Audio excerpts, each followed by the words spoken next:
Real Madrid, Rodrigo envoie un message fort à Kylian Mbappé. En conférence de presse ce samedi soir, Rodrigo a évoqué l'arrivée de Kylian Mbappé au Real Madrid. Et l'attaquant brésilien a tenu à envoyer un message clair aux Français. Les supporters du Real Madrid auront attendu longtemps. Mais après des années et des années de rumeurs, c'est désormais officiel, Kylian Mbappé jouera bien pour le club madrilène la saison prochaine. Le transfert a été officialisé juste avant l'Euro. De quoi réjouir forcément la direction madrilène qui a récupéré l'un des meilleurs joueurs du monde gratuitement, sans compter le salaire évidemment, et a aussi gagné la Liga et la Ligue des Champions dans la même saison. Mais après ce gros transfert, il va falloir réfléchir à savoir comment intégrer le français à une équipe qui marche sur l'eau. Une question qui avait déjà été abordée dans une réunion entre la direction madrilène et Carlo Ancelotti. Et le technicien italien avait été très clair. Comment un joueur qui marque un but par match va-t-il poser problème? Avait-il lancé dans cette réunion alors que les Meringues estimaient d'ailleurs que Ancelotti était l'entraîneur idéal pour intégrer Kylian Mbappé. Mais pour l'intégrer au 11 de l'équipe, il va aussi devoir mettre sur le banc un joueur. Et la tendance envoie clairement Rodrigo sur le banc.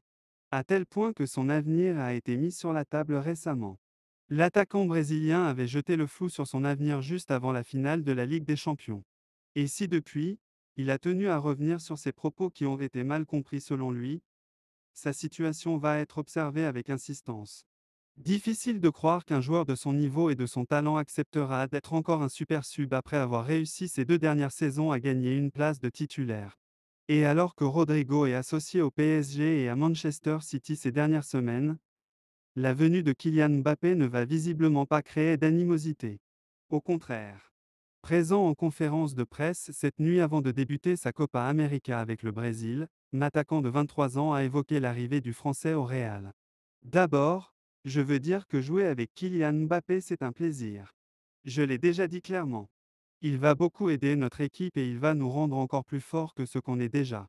Ça va être un plaisir d'être avec lui mais ce n'est pas le moment de parler de ça. Je veux me concentrer sur la sélection. Kylian Mbappé joue aussi l'Euro avec sa sélection. Je veux être centré dessus et rien de l'extérieur va me perturber. Mais tout en précisant qu'il s'agit d'un rêve pour moi de jouer avec les meilleurs joueurs du monde dont il fait partie, a-t-il expliqué. Voilà qui est clair et qui devrait rassurer tout le monde. Real Madrid, un club prend la pole position pour recruter Arda Güler. Un club est déjà candidat numéro 1 pour recruter la pépite turque, dont l'avenir au Real Madrid reste assez flou. Quelle entrée en matière pour Arda Güler. Joueur secondaire, et c'est logique, au Real Madrid, le joueur de 19 ans est déjà très important en sélection. Et pour les débuts de la sélection turque dans cet Euro 2024, il a frappé fort avec un sacré golazo contre la Géorgie, 3-1. De quoi conforter l'amour que lui porte son peuple, lui qui est probablement le joueur turc le plus talentueux depuis Arda Turan. Seulement, il sait déjà qu'après l'Euro, il reviendra à Madrid où il ne sera, a priori, pas titulaire. La concurrence est rude, et l'arrivée de Mbappé et Endrick la croient encore plus. Même si Güler a très bien terminé la saison, avec 4 buts sur ses 3 derniers matchs notamment, il n'aura pas un rôle majeur. L'hypothèse d'un départ est donc tout à fait crédible. Et ce, sous forme de prêt. Bien sûr. C'est une option envisagée par la direction madrilène depuis un moment déjà, et plusieurs clubs sont déjà intéressés.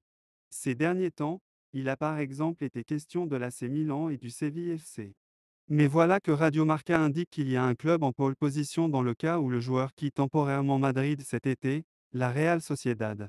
Le club basque apprécie beaucoup le joueur, qui avait fait un gros match à Saint-Sébastien en avril dernier, inscrivant le but de la victoire du Real Madrid face aux Basques.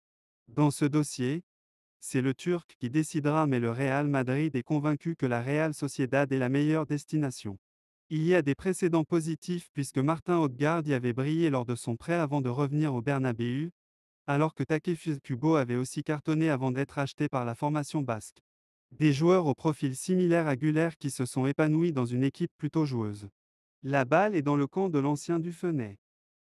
Real Madrid, les 3 options étudiées pour remplacer Nacho.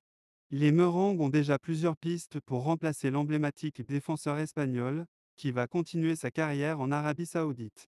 C'est confirmé par tous les médias espagnols, Nacho s'en va. Le défenseur espagnol, présent avec la Roja à l'Euro, va quitter le Real Madrid pour Al-Qadsiya. Après une vie entière à Madrid, il s'en va donc prendre une retraite dorée en Arabie Saoudite. Et forcément, la question de son remplacement se pose pour les dirigeants madrilènes, qui n'avaient pas forcément anticipé ce départ. Il faut dire que c'est une perte importante. S'il a toujours commencé les saisons en tant que troisième ou quatrième choix dans la hiérarchie, et comme couteau suisse puisqu'il peut aussi jouer à gauche, le défenseur central a souvent terminé en tant que titulaire à cause des circonstances. Cette saison, il a par exemple été titulaire lors des deux demi et en finale de Ligue des Champions, et a été excellent qui plus est. Un joueur majeur donc, et qui avait du poids dans le vestiaire qui plus est. Comme l'indique le journal AS, il y a trois options pour le remplacer. La première nous mène à Lenny Yoro, joueur convoité par les Merengues depuis un moment déjà. Il y a de la concurrence sur ce dossier, mais le jeune défenseur lillois aurait déjà recalé un concurrent sérieux, le PSG. Mais le Real ne veut pas faire de folie ni entrer dans une course aux enchères avec les cadors anglais. Deuxième piste, Rafa Marin. Défenseur central de 20 ans formé au club, il a été prêté à Alaves cette saison et a démontré avoir un certain niveau.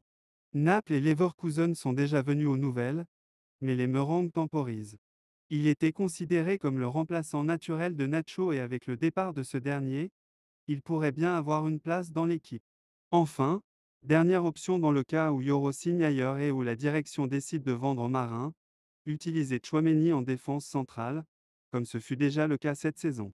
Florentino Pérez et Ancelotti vont devoir faire un choix.